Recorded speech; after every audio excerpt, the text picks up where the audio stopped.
اللهم صل على محمد وعلى آل محمد كما صليت على إبراهيم وعلى آل إبراهيم إنك حميد مجيد. اللهم بارك على محمد وعلى آل محمد كما باركت على إبراهيم وعلى آل إبراهيم إنك حميد مجيد. أما بعد فأعوذ بالله من الشيطان الرجيم. بسم الله الرحمن الرحيم.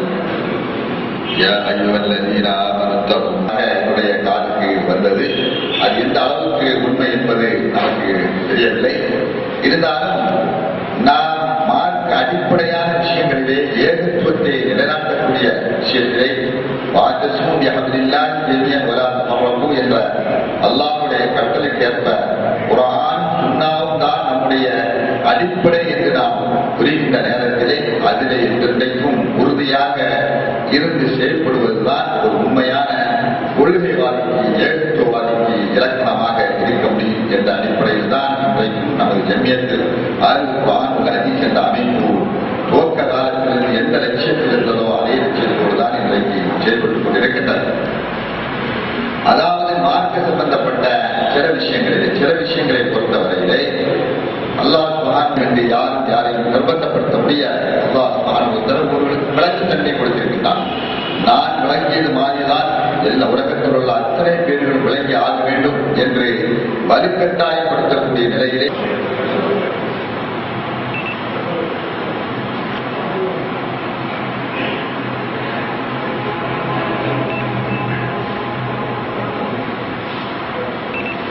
ونؤمن به ونتوكل عليه ونعوذ بالله من شرور انفسنا ومن سيئات اعمالنا من يهده الله فلا مضل له. നബി സല്ലല്ലാഹു അലൈഹി വസല്ലമയുടെ തിരുവചനങ്ങളുടെയും അടിസ്ഥാനത്തിൽ മതപരമായ വിഷയങ്ങളെ ചർച്ച ചെയ്യുകയും അതിൻ്റെ അടിസ്ഥാനത്തിൽ വസ്തുതകൾ മനസ്സിലാക്കി ശരിയായ ദീനീ രംഗത്ത് പ്രവർത്തിക്കാൻ അത് മുഖേനുള്ള സാഹോദര്യവും നന്മയും കൈവരുത്തുവാൻ അല്ലാഹു നമ്മെ സഹായിക്കുമാറാകട്ടെ. മുസ്ലിമീങ്ങളായ നമ്മളിൽ അബ്ദുൽ സലഫി അവർ ഈ ഒരു ചർച്ചയിൽ പങ്കെടുക്കുന്നത് ഈ ഇടത് ഭാഗത്തിരിക്കുന്ന എൻ്റെ അടുത്ത് ഭാഗത്തിരിക്കുന്ന പണ്ഡിതന്മാ ഒന്ന് എം പി സക്കരിയ അദ്ദേഹം സുല്ലം മാർണി കോളേജിലെ അധ്യാപകനും അവിടുത്തെ പള്ളി ഖാദിയും ഖത്തീബും. അടുത്തതായി ഇരിക്കുന്നത് മൗലവി അബ്ദുറഹ്മാൻ സലഫി അദ്ദേഹമാണ്. അദ്ദേഹം ജാമിഅ നബവിയ മസൂദും മറ്റ് സുഹൃത്തുക്കളും ഇതോട് ബന്ധപ്പെട്ട വളരെ ഈ കാര്യത്തിൽ വളരെ താല്പര്യമുള്ള നല്ല സഹോദരന്മാരെല്ലാം ഇവിടെ പങ്കെടുക്കുന്നുണ്ട്. എല്ലാവരെയും ഞാൻ സഹോദരന്മാരെ അംശിക്കുകയാണ്. ഇപ്പോൾ കേരളത്തിന്റെ ഭാഗത്ത് നിന്ന് അബ്ദുറഹ്മാൻ സലഫി അവരിൽ വിഷയം കണ്ടെത്തിക്കുന്നത്. ونتوكل عليه ونعوذ بالله من شرور أنفسنا ومن سيئات أعمالنا. من يهده الله فلا مضل له ومن يضلل فلا هادي له. أشهد أن لا إله إلا الله وحده لا شريك له وأشهد أن محمدا عبده ورسوله أرسله بالهدى ودين الحق ليظهره على الدين كله ولو كره المشركون. اللهم صل على محمد وعلى آل محمد كما صليت على إبراهيم وعلى آل إبراهيم. اللهم بارك على محمد وعلى آل محمد كما باركت على إبراهيم وعلى آل إبراهيم إنك حميد مجيد. أما بعد فإن خير الحديث كتاب الله وخير الهدي هدي محمد صلى الله عليه وسلم. പ്രിയപ്പെട്ട സഹപ്രവർത്തകന്മാർ, വളരെ എന്തിന്റെ അടിസ്ഥാനത്തിലായിരിക്കണം? അതേപോലെ തന്നെ ഹജ്ജ് ആരംഭിക്കേണ്ടത് എന്തിന്റെ അടിസ്ഥാനത്തിലായിരിക്കണം? നോമ്പിന്റെയും പെരുന്നാളിന്റെയും ഹജ്ജിന്റെയും കാര്യത്തില് മാസപ്പറവിയുടെ നിർണയം കുറിക്കേണ്ടത് അത് കണക്കിന്റെ അടിസ്ഥാനത്തിലാണോ, അതല്ല മറ്റെന്തൊക്കെ കാഴ്ചയുടെ അടിസ്ഥാനത്തിലാണോ, വേറെ എന്തിന്റെയെങ്കിലും അടിസ്ഥാനത്തിലാണോ എന്നതാണ് ഇവിടെ ചർച്ച ചെയ്യപ്പെടേണ്ട വിഷയം. ആ കാര്യത്തിൽ അല്ലാഹുവിന്റെ റസൂൽ ഫമൻ ഷഹിദ മിൻകുമുശ് ശഹ്റ എന്ന ഖുർആനിൽ വന്ന ആ ഷഹ്റിന് സാക്ഷിയാവേണ്ടത് എങ്ങനെ എന്ന് വ്യക്തമാക്കി തന്നിട്ടുണ്ട്. അവിടുന്ന് പറഞ്ഞിട്ടുള്ളത് വളരെ സുവിദിതമായ ഹദീസാണ്. എന്റെ മുമ്പിലുണ്ട് നൂറുകണക്കിന് ഹദീസുകൾ. ബുഖാരിയിൽ വന്നത്, മുസ്ലിമിൽ വന്നത്, അബൂദാവൂദിൽ വന്നത്, നസായിയിൽ വന്നത്, തുർമുദിയിൽ വന്നത്, ഇബ്നു മാജയിൽ വന്നത്, മുവത്തയിൽ വന്നത്, മുസ്ലിമിൽ വന്നത്, മറ്റ് ഹദീസ് ഗ്രന്ഥങ്ങളിൽ വന്നത് എന്റെ മുമ്പിൽ ഇരിക്കുന്നുണ്ട്. പക്ഷെ അത്രത്തോളം ആർക്കും സംശയമില്ലാത്തവയായതുകൊണ്ട് അവ ഓരോന്നും തഹ്രീജ് ഉദ്ധരിച്ചുകൊണ്ട് തന്നെ ഞാൻ ഇവിടെ സംസാരിക്കേണ്ട ആവശ്യമില്ല. ചന്ദ്രക്കല കണ്ടാൽ നിങ്ങൾ നോമ്പ് പിടിക്കുക, ചന്ദ്രക്കല കണ്ടാൽ നിങ്ങൾ നോമ്പ് അവസാനിപ്പിക്കുകയും ചെയ്യുക എന്ന് നബി സല്ലല്ലാഹു അലൈഹി വസല്ലം പറഞ്ഞു. അവ നോമ്പ് ആരംഭിക്കേണ്ടത് റുഖിയത്തിന്റെ അടിസ്ഥാനത്തിലാണ് എന്നാണ് ഈ നബി വചനത്തിലൂടെ വ്യക്തമാക്കിയിട്ടുള്ളത്. ലാ തസൂമു ഹത്താ തറൗഹു, നിങ്ങൾ അത് കാണാതെ നിങ്ങൾ നോമ്പ് പിടിക്കരുത് എന്ന് പ്രവാചകൻ ഒന്നുകൂടി വളരെ കൃത്യമായി പറഞ്ഞു. കാഴ്ച മാത്രമാണ് അവലംബം എന്നാണ് അതിലൂടെ അവിടുന്ന് വ്യക്തമാക്കി തന്നിട്ടുള്ളത്. എന്നാൽ ഒരുപക്ഷെ ചന്ദ്രക്കല കാണാൻ കഴിയാത്ത സാഹചര്യമുണ്ടായാൽ, ആകാശത്തിൽ മേഘം മൂടിക്കഴിഞ്ഞാൽ എന്ത് ചെയ്യണം? നോക്കിയാൽ കാണുകയില്ലല്ലോ. അവിടെ റസൂൽ പറഞ്ഞിരിക്കുന്നത് നിങ്ങൾ കണക്കാക്കുക, എണ്ണി കണക്കാക്കുക. എന്താണ് കണക്കാക്കേണ്ടത്? ഗോളശാസ്ത്ര കണക്ക് സ്വീകരിക്കുക എന്നതാണോ? അല്ല, നേരെ മറിച്ച് ഒരു ഹദീസിൽ വന്നത് മറ്റൊരു ഹദീസ് കൊണ്ട് വിശദീകരിക്കും. അവിടുന്ന് പറഞ്ഞു എണ്ണം 30 നിങ്ങൾ പൂർത്തിയാക്കുക. 30ന്റെ ലൈലത്താണ് എങ്കിൽ തൊട്ടടുത്ത ദിവസം ചന്ദ്രക്കല 29-ന് ആകാശത്ത് മേഘം മൂടിയിട്ടുണ്ട്. ചന്ദ്രൻ ഉണ്ടാവാം, ഇല്ലാതിരിക്കാം. ഉണ്ടെങ്കിൽ തന്നെ നിങ്ങൾക്ക് കാണാൻ കഴിയില്ല. അങ്ങനെ മേഘം മൂടിപ്പോയാൽ നിങ്ങൾ എന്ത് ചെയ്യണം? നിങ്ങൾ ചെയ്യേണ്ടത് കണക്കാക്കുകയാണ് ചെയ്യേണ്ടത്. എങ്ങനെയാണ് കണക്കാക്കേണ്ടത്? റസൂൽ പഠിപ്പിച്ചു. മാസം ഇങ്ങനെയും ഇങ്ങനെയും ഇങ്ങനെയുമാണ് എന്ന് പറഞ്ഞുകൊണ്ട് 30-ഉം 29-ഉമാണെന്ന് ഒരു വിരൽ മടക്കിയും മടക്കാതെയുമായി അവിടുന്ന് കാണിച്ചു. ആ 29 30 നിങ്ങൾ എണ്ണണമെന്ന് തന്നെ മറ്റൊരു വചനത്തിലൂടെ എണ്ണം നിങ്ങൾ 30 പൂർത്തിയാക്കിക്കൊണ്ട് മാസം പൂർത്തിയാക്കണം എന്നാണ് റസൂൽ പഠിപ്പിച്ചിട്ടുള്ളത്. അപ്പൊ ഇതാണ് റുഖിയത്ത്. ഒന്നുകിൽ രണ്ടാമതൊരു മാർഗം ഇവിടെ കാണിച്ചു പഠിപ്പിച്ചു തന്നു. ഒന്നുകിൽ കാണണം, അല്ലെങ്കിൽ എണ്ണം 30 പൂർത്തിയാവണം. ഈ രണ്ടാമതൊന്നല്ലാത്ത മൂന്നാമത്തെ ഒരു മാർഗം അവിടുന്ന് പഠിപ്പിച്ചു തന്നിട്ടില്ല എന്നതാണ്. ഈ കാരണത്താൽ തന്നെ മുസ്ലിമീങ്ങളെ സംബന്ധിച്ചിടത്തോളം സൂര്യന്റെയും ചന്ദ്രന്റെയും ഒക്കെ ചലനങ്ങള്, അതിന്റെ ഉദിപ്പുകൾ, അസ്തമയങ്ങള് ഇത് കണക്കിലെടുത്തുകൊണ്ട് ദിനരാത്രങ്ങൾ മാറി വരുന്നത്, മാസങ്ങൾ മാറി വരുന്നത്, വർഷങ്ങൾ കണക്കാക്കുന്നത്, കലണ്ടറുകൾ നിർമ്മിക്കുവാൻ സാധിക്കുമെന്ന കാര്യത്തിൽ സംശയമില്ല. അതാവശ്യമാണ് താനും. അതിന് മുസ്ലിം ലോകത്ത് പക്ഷാന്തരമില്ല. ഉമർ ഇബ്നു ഖത്താബിന്റെ കാലത്ത് കലണ്ടർ ഉണ്ടാക്കിയിട്ടുണ്ടെങ്കിലും ആ ഉമർ ഇബ്നു ഖത്താബ് പ്രസ്തുത കലണ്ടറിന്റെ അടിസ്ഥാനത്തിലല്ല മാസപ്പിറവി ഉറപ്പിച്ചിട്ടുള്ളത്, നോമ്പെടുക്കാൻ ആവശ്യപ്പെട്ടിട്ടുള്ളത്, പെരുന്നാൾ ആഘോഷിക്കുവാൻ ആവശ്യപ്പെട്ടിട്ടുള്ളത്. നേരെ മറിച്ച് മറ്റുള്ള കാര്യങ്ങൾക്ക് ഒരു കലണ്ടർ ആവശ്യമാണെന്നുള്ള നിലക്ക് ഒരു കലണ്ടർ സ്വീകരിച്ചിട്ടുണ്ട് എങ്കിലും നോമ്പിന്റെയും പെരുന്നാളിന്റെയും ഹജ്ജിന്റെയും കാര്യത്തില് ഈ ചന്ദ്രക്കല ചക്രവാളത്തിൽ കാണുക എന്നതിനെ ആസ്പദമാക്കണം. അത് കാണാൻ കഴിയാത്ത വിധത്തിൽ മേഘാവൃതമാണെങ്കിൽ എണ്ണി 30 പൂർത്തിയാക്കണം എന്നാണ് റസൂൽ പഠിപ്പിച്ചിട്ടുള്ളത്. അതിന്റെ അടിസ്ഥാനത്തിലല്ലാത്ത മൂന്നാമത്തെ ഒരു തെളിവ് നമുക്ക് കാണാൻ സാധിക്കുകയില്ല. നമ്മുടെ ഖുർആനിലുള്ള ആയത്തുകൾ ഫമൻ ഷഹിദ എന്ന വാക്കെടുത്തുകൊണ്ട് നമ്മുടെ ഇഷ്ടപ്രകാരം വ്യാഖ്യാനിക്കേണ്ടവരല്ല. സൂമൂനി റുയത്തിഹി എന്നുള്ള നബിവചനത്തിലെ റുയത്ത് എന്നുള്ള പദമെടുത്തുകൊണ്ട് സഹാബത്ത് മനസ്സിലാക്കിയിട്ടില്ലാത്ത അർത്ഥം വ്യാഖ്യാനിക്കേണ്ടവരല്ല. ആ സഹാബത്ത് നബിയിൽ നിന്ന് സ്വീകരിച്ചു പോന്ന രൂപത്തിലല്ലാതെ പിൽക്കാലത്ത് അഹ്ലുസുന്നത്ത് വൽ ജമാഅത്തിന്റെ പണ്ഡിതന്മാരും മുഹദ്ദിസീങ്ങളും മുജ്തഹിദീങ്ങളുമായ പണ്ഡിതന്മാർ ലോകോത്തര വിശ്വോത്തര പണ്ഡിതന്മാര് ഇബ്നു തൈമിയ്യയെ പോലെയുള്ള അതേപോലെ ഇബ്നു ഖയ്യിമിനെ പോലെയുള്ള പണ്ഡിതന്മാരൊക്കെ തന്നെ സ്വീകരിച്ചതുപോലെ റുഖിയത്താണ് അസ്ല്, അല്ലെങ്കിൽ ഇക്മാലുൽ ഇദ്ദത്തി സലാസീൻ, എണ്ണം 30 പൂർത്തിയാക്കലാണ് പ്രമാണം. ഈ രണ്ടും അല്ലാത്ത മൂന്നാമത്തെ ഒരു പ്രമാണം നമുക്ക് നൽകിയിട്ടില്ല എന്നതാണ് വസ്തുത.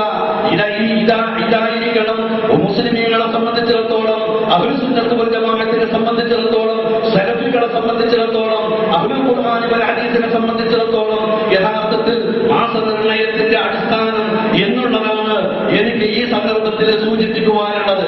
ഇതിൽ നിന്ന് ഭിന്നമായ ഒരു നബിവചനം പ്രവാചകരിൽ നിന്ന് വന്നിട്ടില്ല എന്നതാണ് വസ്തുത. എന്നാൽ നബിയിൽ നിന്ന് വന്നിട്ടുള്ള വചനങ്ങളിൽ ഈ ഏതെങ്കിലും റുഖിയത്ത് എന്ന പദമോ അതല്ലെങ്കിൽ ഖുർആനിൽ വന്ന ഷഹിദ എന്ന പദമോ ഉപയോഗിച്ചുകൊണ്ട് ഖുലഫാഉർ റാഷിദീങ്ങളോ സ്വഹാബത്തോ അതേപോലെ തന്നെ സലഫികളായ മുൻഗാമികളായ അഹ്ലുസ് സുന്നത്തിന്റെ പണ്ഡിതന്മാരോ നാളിതുവരെ ഈ വിധത്തിൽ സ്വീകരിച്ചു വന്നിട്ടില്ല. ഒറ്റപ്പെട്ട ചില അഭിപ്രായങ്ങൾ ചില കാലഘട്ടങ്ങളിൽ ജീവിച്ചിരുന്ന ഒറ്റപ്പെട്ട വ്യക്തികളിൽ നിന്ന് ഉദ്ധരിക്കപ്പെട്ടിട്ടുണ്ട്.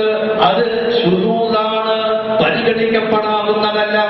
ഏതുപോലെ മുതർരിഫിൽ നിന്ന്, താബിഈങ്ങളിൽപ്പെട്ട മുതർരിഫിൽ നിന്ന് ഒരഭിപ്രായം ഉദ്ധരിക്കപ്പെട്ടിട്ടുള്ളത് മേഘാവൃതമായ സന്ദർഭത്തിൽ വേണമെങ്കിൽ ഗോളശാസ്ത്ര കണക്ക് അവലംബിക്കാം എന്ന് പറഞ്ഞു വന്നിട്ടുള്ളത് വാസ്തവത്തിൽ സ്വീകരിക്കപ്പെടാവുന്ന കാര്യമല്ല എന്നർത്ഥം. എന്തുകൊണ്ട്? ഒന്ന്, ആ റിപ്പോർട്ട് സ്ഥിരപ്പെട്ടിട്ടില്ല, അദ്ദേഹം പറഞ്ഞതായി എന്ന് ഇബ്നു അബ്ദുൽ ബർറിനെ പോലുള്ള പണ്ഡിതന്മാർ രേഖപ്പെടുത്തിയിട്ടുണ്ട്. ശരിയാണെങ്കിൽ തന്നെ അത് മഹാഭൂരിപക്ഷം അംഗീകരിച്ചു വരുന്നതിന് വിരുദ്ധമായ ശാസ്ത്രായ പ്രമാണങ്ങൾക്ക് യോജിക്കാത്ത അഭിപ്രായമായതുകൊണ്ട് സ്വീകരിക്കാൻ പാടില്ലെന്ന് അദ്ദേഹം വ്യക്തമാക്കുന്നു. എന്നാൽ മേഘാവൃതമായാൽ മാത്രമേ അദ്ദേഹവും അതുപോലെ ചില ഒറ്റപ്പെട്ട വ്യക്തികൾ ആവാമെന്ന് പറഞ്ഞത് തന്നെ അപ്പോൾ മാത്രമേ യഥാർത്ഥത്തിൽ സ്വീകരിക്കാൻ പാടുള്ളൂ എന്നതാണ് വസ്തുത. മേഘാവൃതമല്ലെങ്കിലോ അവർക്ക് പോലും അഭിപ്രായമില്ല. എന്ത് റുഖിയത്തല്ല അവലംബിക്കേണ്ടത്, ഗോളശാസ്ത്ര കണക്കാണ് സ്വീകരിക്കേണ്ടത് എന്ന അഭിപ്രായം അവർക്ക് ആർക്കും തന്നെയില്ല. വാസ്തവത്തിൽ ഈ അഭിപ്രായം പിൽക്കാലത്ത് മുസ്ലിമീങ്ങളിലേക്ക് ഇസ്ലാമിന്റെ ശത്രുക്കൾ കടത്തിക്കൂട്ടിയിട്ടുള്ളതാണ് എന്ന് ഇതിന്റെ വേദികൾ തേടിപ്പോയാൽ കാണാൻ സാധിക്കും. നമ്മൾ പെട്ടെന്ന് ഒരു അഭിപ്രായം കേൾക്കുമ്പോൾ ഒരുപക്ഷെ നമ്മളതിന് ആകർഷിക്കപ്പെടും. ഒരുപക്ഷെ ചില ന്യായവാദങ്ങൾ കേൾക്കുമ്പോൾ ആ ന്യായവാദങ്ങളിൽ നമ്മൾ ആകർഷിക്കപ്പെടും. ഇങ്ങനെ ആകർഷിക്കപ്പെടുന്ന ന്യായവാദങ്ങൾ സ്വീകരിക്കുന്നതിന് മുമ്പ് ഈ വാദത്തിന്റെ ഉത്ഭവം എവിടെ നിന്നാണ് ഉണ്ടായത്, ആരിൽ നിന്നാണ് ഉത്ഭൂതമായത്, ആരാണ് പ്രചരിപ്പിച്ചത് എന്നതിന്റെ ചരിത്രം നമ്മൾ പഠിക്കേണ്ടതാണ്. ഒരു ചരിത്രാന്വേഷകന് പലപ്പോഴും മതപരമായ മുസ്ലിമീങ്ങളിൽ കടന്നുകൂടിയിട്ടുള്ള നബി ചെയ്തിട്ടില്ലാത്ത, സഹാബത്ത് ചെയ്തിട്ടില്ലാത്ത, ആദ്യകാല മുസ്ലിമീങ്ങളിൽ സലഫുകളിൽ ഉണ്ടായിട്ടില്ലാത്ത, പിൽക്കാലത്ത് അവരുടെ ആചാരങ്ങളിലേക്ക് വിശ്വാസങ്ങളിലേക്ക് കടന്നു വന്നിട്ടുള്ള കാര്യങ്ങൾ അതിന്റെ വേരുകൾ തേടി ചെല്ലുമ്പോൾ നമുക്ക് കാണാൻ സാധിക്കുന്ന ഒരു യാഥാർത്ഥ്യം, അത് പലപ്പോഴും ഇസ്ലാമിലെ ശത്രുക്കള് മുസ്ലിം സമുദായത്തെ വിശ്വാസപരമായി കർമ്മപരമായി നശിപ്പിക്കുന്നതിന് വേണ്ടി കടത്തിക്കൂട്ടിയിട്ടുള്ളതാണ് എന്ന് നമുക്ക് കണ്ടെത്താൻ സാധിക്കും. ഈ ഒരു തിരിച്ചറിവ് സലഫികൾക്കെങ്കിലും ഉണ്ടാവേണ്ടതാണ്. നമ്മൾ ആ തിരിച്ചറിവുള്ള ആളുകളാണ്. അതുകൊണ്ട് ഈ വിഷയത്തെ സംബന്ധിച്ചും നമ്മൾ പഠിക്കുമ്പോൾ, ചർച്ച ചെയ്യുമ്പോൾ ആഴത്തിലുള്ള പഠനവും ചർച്ചയും നമുക്ക് ആവശ്യമാണ് എന്നാണ് ഞാൻ സൂചിപ്പിക്കുന്നത്. ഇന്ന് തന്നെ അന്തിമമായ ഒരു തീരുമാനത്തിലേക്ക് നമ്മൾ എത്തണമെന്നില്ലല്ലോ. നമുക്കിതൊരു ചർച്ചയുടെ തുടക്കമായിട്ട് മാത്രം സ്വീകരിക്കാം. ഞാനും ഒരു വിദ്യാർത്ഥിയാണ്. മതപരമായ കാര്യങ്ങളിൽ കൂടുതൽ ആഴത്തിൽ പഠിക്കണമെന്ന് കൊതിക്കുന്ന, അതിനുവേണ്ടി സമയം കണ്ടെത്താൻ ശ്രമിക്കുന്ന ഒരു വ്യക്തിയാണ്. എന്റെ പലതരത്തിലുള്ള ചോദ്യത്തിരക്കിനിടയിലും ഇതുപോലുള്ള മതപരമായ ചർച്ചകളിൽ പങ്കെടുക്കുമ്പോൾ പ്രസ്തുത വിഷയങ്ങളെ സംബന്ധിച്ച് പഠിക്കുവാൻ, വിവരമുള്ളവരുമായി കൂടുതൽ സമയം ചെലവഴിക്കുവാൻ, ഗ്രന്ഥങ്ങളുമായി കൂടുതൽ ഇടപെടുവാൻ, വിഷയങ്ങൾ ആധികാരികമായി മനസ്സിലാക്കുവാൻ, ഓരോ വിഷയത്തിന്റെയും വേദികൾ തേടി അതിന്റെ ആഘാതത്തിലേക്ക് ഇറങ്ങിച്ചെല്ലുവാനും ഞാനും ശ്രമിച്ചുകൊണ്ടിരിക്കുന്ന ഒരു വ്യക്തി എന്നുള്ള നിലയ്ക്ക് ഇവിടെ വെച്ച് അരമണിക്കൂർ 3 മണിക്കൂർ അങ്ങോട്ടും ഇങ്ങോട്ടും സംസാരിച്ചു കഴിഞ്ഞാൽ ഒരു തീരുമാനമെടുത്തുകൊണ്ട് ആ തീരുമാനം ഇന്ന് തന്നെ എഴുതി ഇവിടെ പ്രസിദ്ധീകരിച്ച് പ്രഖ്യാപിച്ചുകൊണ്ട് ആളുകളെ ഏതെങ്കിലും ഒരു തീരുമാനത്തിന്റെ വശത്തിലേക്ക് വളരെ പെട്ടെന്ന് അങ്ങ് ആക്കി തീർക്കാം എന്നുള്ള നിലക്കല്ല വാസ്തവത്തിൽ ഞാൻ ഈ ചർച്ചയിൽ പങ്കെടുക്കാൻ വന്നിട്ടുള്ളത്. സൂചിപ്പിച്ചതുപോലെ ഇവിടെ നിന്ന് കേൾക്കുന്ന കാര്യങ്ങൾ ഒന്നാമതായി കേട്ട് മനസ്സിലാക്കുവാനും എന്നിട്ട് വിഷയത്തിന്റെ ആധികാരികമായ വശങ്ങൾ അവധാനതയോടുകൂടി അഗാധ തലങ്ങളിലേക്ക് കടന്നു ചെന്നുകൊണ്ട് നമ്മൾ വൺ ബൈ വണ്ണായി ഓരോ പോയിന്റുകളും ചർച്ച ചെയ്തുകൊണ്ടാവണം നമ്മൾ തീരുമാനമെടുക്കേണ്ടത്. അതുപോലെ തന്നെ ഇന്ന് ചില വിഷയങ്ങളിൽ ചില വ്യക്തികൾക്ക് തീരുമാനമെടുക്കാവുന്ന കാര്യങ്ങളുണ്ട്. എന്നാൽ ചിലപ്പോൾ ചില അതോറിറ്റികൾ ആരോ അവരാണ് തീരുമാനമെടുക്കേണ്ടത്. പ്രത്യേകിച്ച് പെരുന്നാളിന്റെയും നോമ്പിന്റെയും ഒക്കെ കാര്യങ്ങൾ ജുമാ എന്ന് പറയുന്നത് ഒരു വ്യക്തിക്ക് ഒറ്റയ്ക്ക് ചെയ്യാവുന്നതല്ല. നേരമറിച്ചതൊരു മഹല്ലിൽ ജമാഅത്തായി നിർവഹിക്കപ്പെടേണ്ടതാണ്. അതുപോലെ പെരുന്നാൾ നമസ്കാരം ഈദ് എന്ന് പറയുന്നത് ഒരു വ്യക്തി ഒറ്റയ്ക്ക് ആഘോഷിക്കേണ്ടതല്ല. അതുപോലെ തന്നെ നോമ്പ് എന്നുള്ളത് ഒരാൾ ഒറ്റയ്ക്ക് പിടിക്കേണ്ടതല്ല. അതുകൊണ്ടാണ് സൗമ് എന്ന് പറയുന്നത് യൗമതസൂമൂൻ, ആളുകൾ എന്നാണോ നോമ്പനുഷ്ഠിക്കുന്നത് അന്ന് നിങ്ങൾ നോമ്പനുഷ്ഠിക്കുക എന്ന് പറഞ്ഞത്. എന്നൊക്കെ പറഞ്ഞതിന്റെ പോലുള്ള അതാണ്. ഒരു വ്യക്തി തന്റെ കാഴ്ചപ്പാടനുസരിച്ച് ഒറ്റയ്ക്ക് സ്വീകരിക്കേണ്ടതില്ലെന്നർത്ഥം. എന്നാൽ പിന്നെ ഒരു തത്വവും അടിസ്ഥാനവും ഇല്ലാതെ അല്ലാഹുവിന്റെ റസൂല് പഠിപ്പിച്ചിട്ടില്ലാത്ത തത്വങ്ങള് സ്വന്തമായി സ്വീകരിച്ചുകൊണ്ട് ആ തത്വങ്ങളായ അടിസ്ഥാന പ്രമാണങ്ങളായി സ്വീകരിച്ച് അതിന്റെ അടിസ്ഥാനത്തിലാണ് എല്ലാവരും സ്വീകരിക്കുന്നത്, അതുകൊണ്ട് അതാണ് സ്വീകരിക്കേണ്ടത് എന്നതിന് തെളിവായി ഈ ലഘുവചനം ഉദ്ധരിക്കാവുന്നതല്ല. നേരെ മറിച്ച് പ്രവാചകൻ ഇവിടെ പഠിപ്പിച്ചു തന്നിട്ടുണ്ട് എന്താണ് ഇസ്ബാത്തുൽ ഹിലാലിന്റെ മാനദണ്ഡമെന്ന്. ആ ഹിലാലിന്റെ മാനദണ്ഡം അത് റുഖിയത്ത് ശർഇയ്യ എന്ന് അവിടുന്ന് പഠിപ്പിച്ചു തന്നിട്ടുണ്ട്. ആ റുഖിയത്ത് മാനദണ്ഡമായി സ്വീകരിക്കുന്ന ജനങ്ങള് എന്നാണ് നോമ്പെടുക്കുന്നത് അന്ന് നിങ്ങൾ നോമ്പെടുക്കുക, എന്നാണ് പെരുന്നാൾ ആഘോഷിക്കുന്നത് അന്ന് നിങ്ങൾ പെരുന്നാൾ ആഘോഷിക്കുക എന്നാണ് പഠിപ്പിച്ചിരിക്കുന്നത്. ഇത് നമ്മൾ ഇതുപോലെ തന്നെ ചിന്തിക്കേണ്ട ഒരു കാര്യമാണ്. വാസ്തവത്തിൽ ഇത്തരത്തിലുള്ള ഈ കാര്യങ്ങൾ സൂചിപ്പിക്കുമ്പോൾ ഇതിൽ നിന്ന് ഭിന്നമായി പോകുമ്പോൾ സംഭവിച്ചേക്കാവുന്ന അപകടങ്ങൾ ഇനിയും ഒരുപക്ഷെ പിന്നീടും ആവശ്യമാണെങ്കിൽ സംസാരിക്കാം എന്നാണ് ഈ സന്ദർഭത്തിൽ ഞാൻ സൂചിപ്പിക്കുന്നത്. ഈ കൂട്ടത്തിൽ എനിക്ക് പ്രത്യേകിച്ച് നിങ്ങളുടെ ശ്രദ്ധയിൽ കൊണ്ടുവരാനുള്ള ഒരു കാര്യം, ഈ മാസപ്പുറവിയുടെ നിർണയത്തിന് ഗോളശാസ്ത്ര കണക്കുകൾ സ്വീകരിക്കണമെന്ന അഭിപ്രായം അത് മുസ്ലിം ലോകത്തിലേക്ക് കടത്തിക്കൊണ്ടുവന്ന് റുഖിയത്തല്ല അവലംബിക്കേണ്ടത്, നേരെ മറിച്ച് അവലംബിക്കേണ്ടത് കേവല ഗോളശാസ്ത്രമാണ് എന്ന അഭിപ്രായം മുസ്ലിങ്ങളിലേക്ക് കൊണ്ടുവന്നിട്ടുള്ള വ്യക്തി അബ്ദുൽ കരീം ഇബ്നു അബിൽ ഔജ എന്ന് പറയുന്ന വ്യക്തിയാണ്. അദ്ദേഹമാകട്ടെ ഒരു സിന്ദീഖുൻ മുഫ്തരി, നിരീശ്വരവാദിയും മതത്തിന്റെ പേരിൽ പ്രവാചകന്റെ പേരിൽ ഇല്ലാത്തത് സ്വയം നിർമ്മിച്ചുണ്ടാക്കുന്ന വ്യാജവാദിയുമാണ്. മഅ്ബിൻ സായിദയുടെ അമ്മാവനുമാണ് അദ്ദേഹം. വജമഅ ബൈന അർബഅതി അൻവാഇൻ മിനൽ ളലാല, 4 തരത്തിലുള്ള വഴികേടുകളാണ് അദ്ദേഹം ഈ സമൂഹത്തിന് വേണ്ടി ക്രോഡീകരിക്കുകയും സംഭാവന അർപ്പിക്കുകയും ചെയ്തിട്ടുള്ളത് എന്ന് പറഞ്ഞുകൊണ്ട് അദ്ദേഹത്തിനുള്ള ആ വഴികേടുകൾ എന്ന് പറയുന്ന കൂട്ടത്തിൽ 4ാമത്തെ കാര്യം വിശദീകരിച്ചുകൊണ്ട് പറയുന്നത്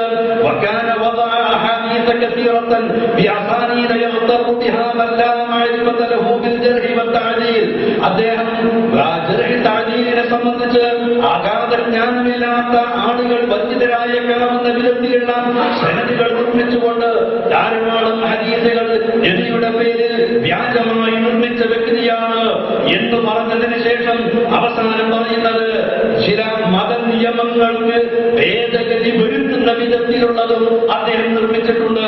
എന്നിട്ട് പറയുന്നു വഹുവല്ലദീ അഫ്സദ അല റാഫിദത്തി സ്വൗമ റമളാന ബിൽ ഹിലാലി വറദ്ദഹും അനിൽ ഇഅ്തിബാരിൽ അഹില്ലത്തി ബിഹിസാബിൻ വദഅഹു ലഹും. അദ്ദേഹമാണ് ഷിയാക്കൾക്കിടയിൽ വിശിഷ്യാൻ റാഫിദ എന്ന് പറയുന്ന കക്ഷിയുടെ റമളാൻ നോമ്പ് ഫസാദാക്കിയിട്ടുള്ള വ്യക്തി. എങ്ങനെയാണ് ഫസാദാക്കിയത്? ബിൽ ഹിലാലി, ഹിലാലിന്റെ വിഷയത്തിലാണ് തകരാറുകൾ വരുത്തിയത്. മാസപ്പുറവി ചന്ദ്രക്കര നോക്കിക്കൊണ്ടല്ല നോമ്പ് പിടിക്കേണ്ടത് എന്ന് പഠിപ്പിച്ചത് അദ്ദേഹമാണ്. ഹിലാലുകൾ നോക്കുന്നതിൽ നിന്ന് അവരെ തിരിച്ചു കൊണ്ടുവന്നു.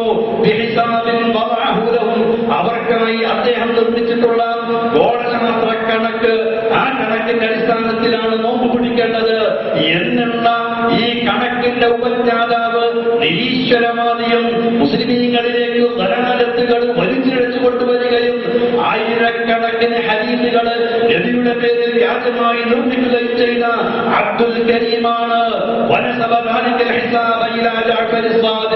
ഷിയാക്കളിൽ അത് വ്യാപിക്കുന്നതിന് വേണ്ടി ഈ ഗോളശാസ്ത്ര കണക്ക് ജഅഫർ സ്വാദിഖാണ് നിർമ്മിച്ചിട്ടുള്ളത് എന്ന് അദ്ദേഹം ആരോപിക്കുകയും ചെയ്തു.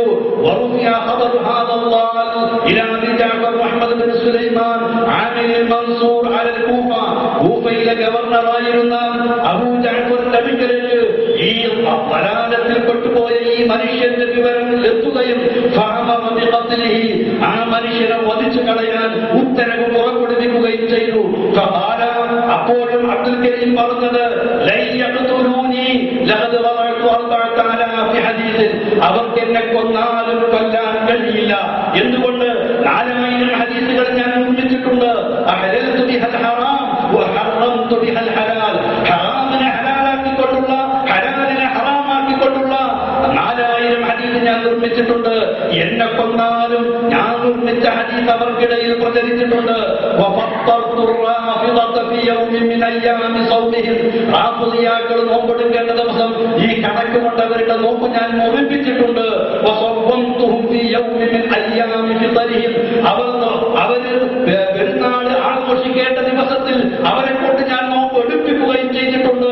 ഹറാമുകൾ അവരെ കൊണ്ട് എന്റെ കണക്കുപയോഗിച്ച് ഞാൻ ചെയ്യിപ്പിച്ചിട്ടുണ്ട് എന്ന ഈ വസ്തുത ഇസ്ലാമിലെ പിഴച്ച കക്ഷികളെ സംബന്ധിച്ച് രേഖപ്പെടുത്തിയിട്ടുള്ള അൽ ഫർഖ് ബൈനൽ ഫിർഖ് എന്ന സുപ്രസിദ്ധമായ സർവ്വരും അംഗീകരിക്കപ്പെടുന്ന ഈ ഗ്രന്ഥത്തിലാണ് ബഗ്ദാദി രേഖപ്പെടുത്തിയിട്ടുള്ളത്. ഞാൻ പറയുന്നത് ഗോളശാസ്ത്ര കണക്കുകളുടെ അടിസ്ഥാനത്തിലാണ് മനസ്സപ്പുറമി നിർണയം നടത്തേണ്ടതെന്നുള്ള ചിന്ത അത് ഉടലെടുക്കുകയും അത് പ്രചരിപ്പിക്കുകയും അതുവഴി മുസ്ലിമീങ്ങളുടെ നോമ്പിനെയും പെരുന്നാളിന് നോമ്പെടുപ്പിക്കുകയും നോമ്പ് ഓർക്കേണ്ട ദിവസം നോമ്പ് കുറിപ്പിക്കുകയും ചെയ്യാൻ ഈ കണക്ക് കാരണമായി തീർന്നിട്ടുള്ളത്. ഈ വാലായ അതേപോലെ തന്നെ വധിക്കപ്പെട്ട ഗോളശാസ്ത്ര കണക്ക് വെച്ചുകൊണ്ട് മനുഷ്യന്റെ നോമ്പിനെയും പെരുന്നാളിനെയും ഫസാദാക്കിയിട്ടുള്ള അബ്ദുൽ കരീമാണ്. ഷിയാക്കളിലാണ് ആദ്യം പ്രചരിപ്പിച്ചത്, അതുവഴിയാണ് പിന്നീട് കടന്നു വന്നിട്ടുള്ളത് എന്നാണ് ഈ സന്ദർഭത്തിൽ എനിക്ക് സൂചിപ്പിക്കുവാനുള്ളത്. അതുകൊണ്ട് ഗോളശാസ്ത്ര കണക്കുകൾ അവലംബിക്കണമെന്ന് പറയുമ്പോൾ ആ കണക്ക് എവിടെ നിന്ന് വന്നു?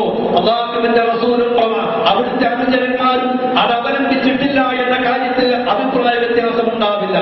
അതേപോലെ തന്നെ ഒരു കലണ്ടർ ആവാം, സൂര്യചന്ദ്രന്മാരുടെ ചലനങ്ങൾ ആസ്പദമാക്കി ദിവസങ്ങളും മാസങ്ങളും വർഷങ്ങളും കണക്കാക്കുന്നതിന് കലണ്ടർ ആവാം എന്നതിലും അഭിപ്രായ വ്യത്യാസമില്ലാത്ത പോലെ ആ ഒരു ഹിജറി കലണ്ടറിന് തുടക്കം കുറിച്ച ഉമർ ബിൻ ഖത്താബ് റളിയല്ലാഹു അൻഹുവിന്റെ കലണ്ടർ നിർമ്മിച്ചിട്ടുണ്ടെങ്കിലും ആ കലണ്ടർ മറ്റ് ആവശ്യങ്ങൾക്ക് ഉപയോഗിച്ചിട്ടുണ്ടെങ്കിലും നോമ്പനുഷ്ഠിക്കുവാനും പെരുന്നാൾ ആഘോഷിക്കുവാനും ഉമറിന്റെ ഖിലാഫത്തിന് കീഴിലുള്ള രാജ്യങ്ങളിലൊക്കെ ഞാൻ നിർമ്മിച്ചിട്ടുള്ള ഈ ഹിജറി കലണ്ടർ അനുസരിച്ച് നോമ്പെടുക്കണം, പെരുന്നാളോട് ആഘോഷിക്കണമെന്ന് ഉത്തരവ് പുറപ്പെടുവിച്ചിട്ടില്ല. സഹാബത്തിന് അങ്ങനെ ചിന്തയും വന്നിട്ടില്ല. അന്നൊക്കെ തന്നെ സ്വീകരിച്ചു വന്നിട്ടുള്ളത് തന്നെയാണ്. അല്ലെങ്കിൽ ഈ രണ്ടല്ലാത്ത മൂന്നാമത്തെ ഒരു കാര്യം ആ വിഷയത്തിലില്ല എന്ന് അർത്ഥം. ഇതുപോലെ തന്നെ പിൽക്കാലത്ത് വന്ന പണ്ഡിതന്മാരിൽ അഹ്ലുസുന്നത്തിന്റെ പണ്ഡിതന്മാരിലും ഇത് തന്നെയാണ്. ഞാൻ സൂചിപ്പിച്ചു, മുതർരിഫിനെ പോലെ ഇബ്നു ഖുതൈബയെ പോലെ ചില ആളുകൾക്ക് ഒറ്റപ്പെട്ട അഭിപ്രായം ഉണ്ടായിട്ടുള്ളത് തന്നെ മേഘാവൃതമായാൽ കണക്ക് കൂട്ടുക എന്ന് പറഞ്ഞ ആ വാക്കിന്റെ പുറകെ പോയി ഹദീസിന് വിരുദ്ധമായി ഭൂരിപക്ഷം അംഗീകരിച്ചു വരുന്ന മഹാഭൂരിപക്ഷം അംഗീകരിച്ചു പോരുന്നതിന് വ്യത്യസ്തമായി കണക്കിന്റെ അടിസ്ഥാനത്തിൽ മേഘാവൃതമാകുമ്പോൾ മാത്രം ചെയ്യാമെന്നൊരു അഭിപ്രായം പറഞ്ഞത് ചില ആളുകളൊക്കെ തന്നെ പൊക്കിപ്പിടിക്കുകയും പ്രചരിപ്പിക്കുകയും ചെയ്യാറുണ്ട്. അവിടെ തന്നെ ചിന്തിക്കേണ്ടത്, യാത്രക്കാരനാണെങ്കിൽ 2 റക്അത്ത് ഖസറാക്കാമെന്ന് പറഞ്ഞാൽ ആ ആനുകൂല്യം യാത്രക്കാരനല്ലാതിരിക്കുമ്പോഴും സ്വീകരിക്കാൻ പാടുണ്ടോ? പാടില്ല. ചില ആളുകൾ അതാണ് സ്വീകരിക്കുന്നത്. അവർ തന്നെയും പറഞ്ഞത് അതാണ്. ആ പറഞ്ഞത് തന്നെയും അവരിൽ നിന്ന് ശരിയായ നിലയ്ക്ക് സ്ഥിരപ്പെട്ടിട്ടില്ല. മാത്രവുമല്ല അത് നസ്സിനും എതിരാണ്, ജംഹൂറിനും ഇജ്മാഇനും എതിരാണ്. ഇത് ശാദ്ദാണ് എന്ന് പണ്ഡിതന്മാർ രേഖപ്പെടുത്തി വെച്ചിട്ടുള്ളതുമാണ്.